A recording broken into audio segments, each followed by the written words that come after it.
El 15 de noviembre de 1906, un tal Jan Jansky dio una conferencia en la Asociación de Médicos Checos en Praga sobre un descubrimiento que hizo mientras estudiaba la sangre. Descubrió que la sangre humana puede dividirse en 4 grupos, que también etiquetó usando números romanos del 1 al 4, y que algunos de estos grupos son incompatibles entre sí. Esto explica por qué las transfusiones de sangre habían sido mayormente infructuosas en los pacientes hasta entonces. Dada su conferencia y la posterior tesis de habilitación, se esperaba que fuera un momento clave en la historia de la medicina. Y Jan Jansky se suponía que iba a convertirse en una estrella mundial en ese momento. Sin embargo, surgieron varias circunstancias que complicaron significativamente su historia.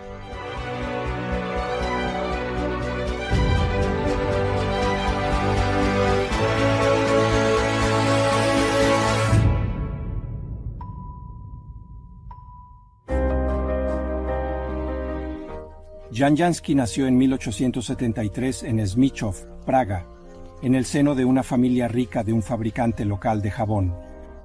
Cabe destacar que su hermana menor Carla se casó más tarde con el primer ministro de Finanzas de Checoslovaquia, Alois Serashin.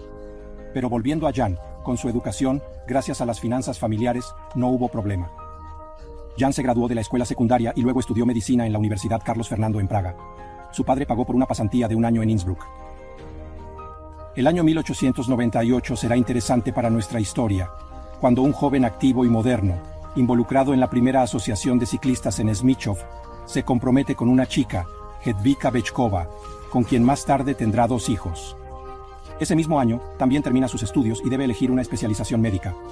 Le gustaría convertirse en cirujano o ginecólogo, pero esos campos están saturados, por lo que finalmente tiene que conformarse con un puesto como asistente en la Clínica Psiquiátrica de Praga en Karlov. Luego pasa casi toda su vida en sus instalaciones.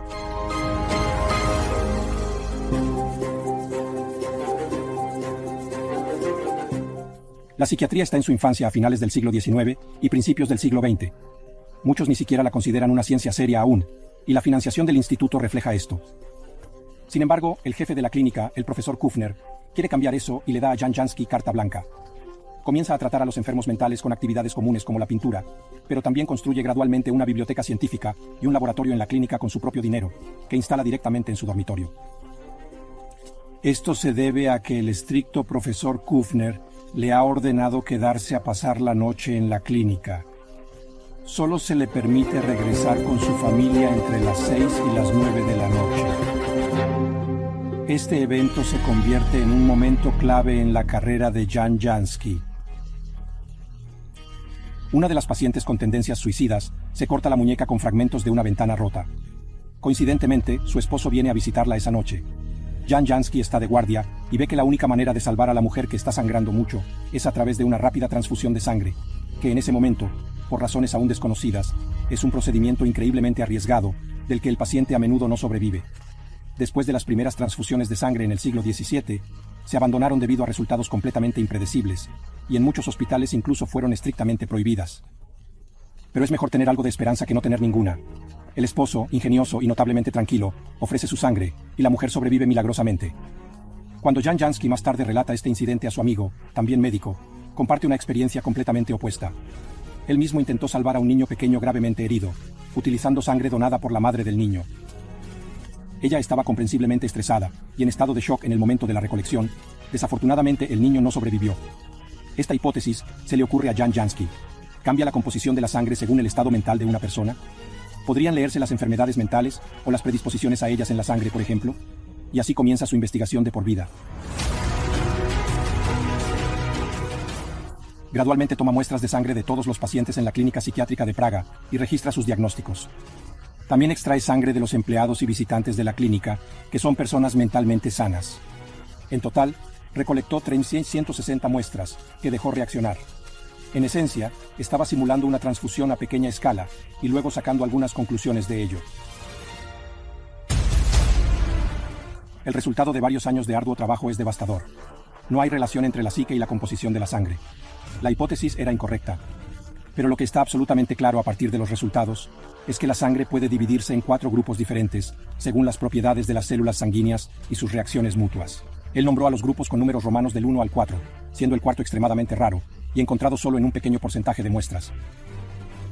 También determinará las leyes de su intercambiabilidad o no intercambiabilidad para las transfusiones.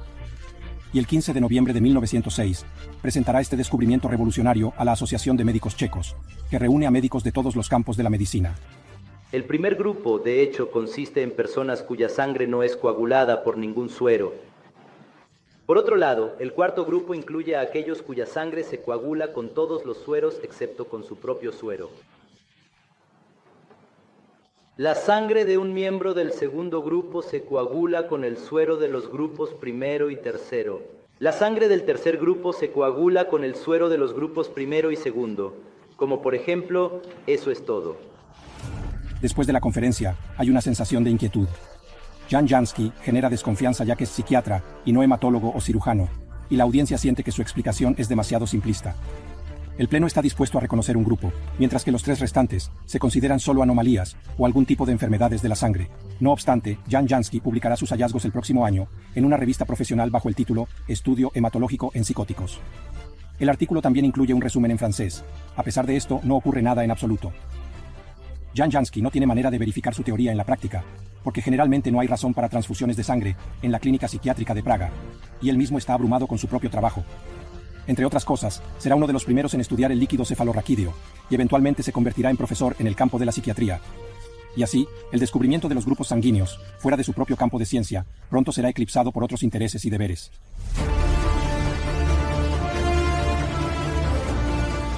Sin embargo, un rayo de esperanza aparece unos años más tarde, con el comienzo de la Primera Guerra Mundial.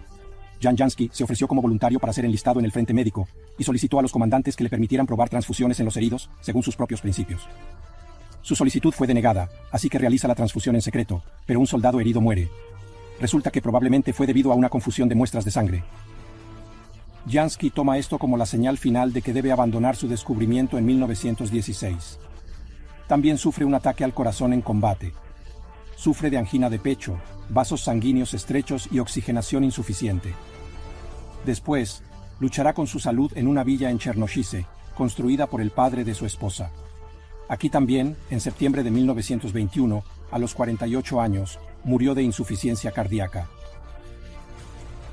En el momento de su muerte, no había nadie en los círculos profesionales checos que lo reconociera por méritos especiales o que incluso luchara por su descubrimiento en el escenario internacional, lo cual, como resulta, habría sido muy necesario.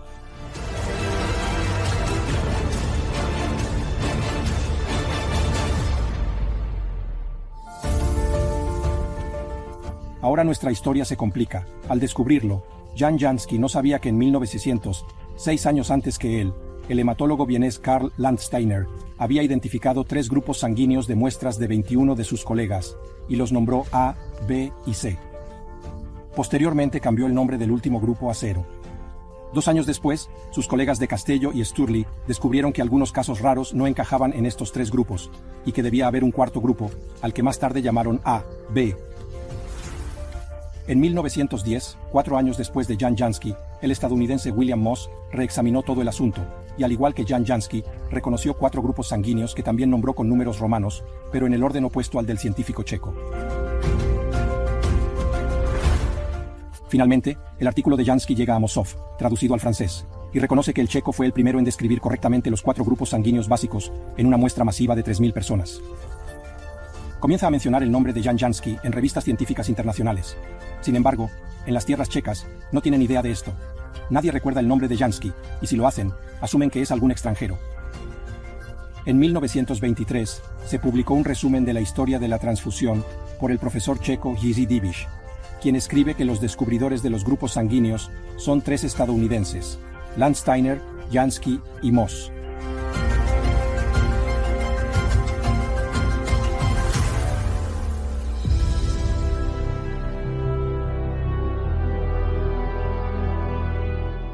Solo unos meses después, una delegación de científicos checos en el Congreso Internacional de Cirugía en Londres se enterará de que Jan Jansky no es estadounidense, sino checo.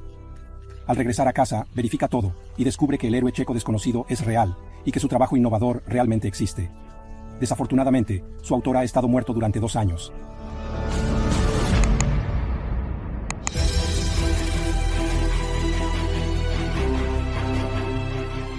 Así termina la intrincada historia del científico checo, el portador de uno de los descubrimientos más significativos en la historia de la medicina, que ya ha salvado millones de vidas humanas. Un hombre que podría y debería haberse convertido en una estrella mundial. En cambio, murió en la oscuridad. El mundo es impredecible, al igual que la composición de la sangre.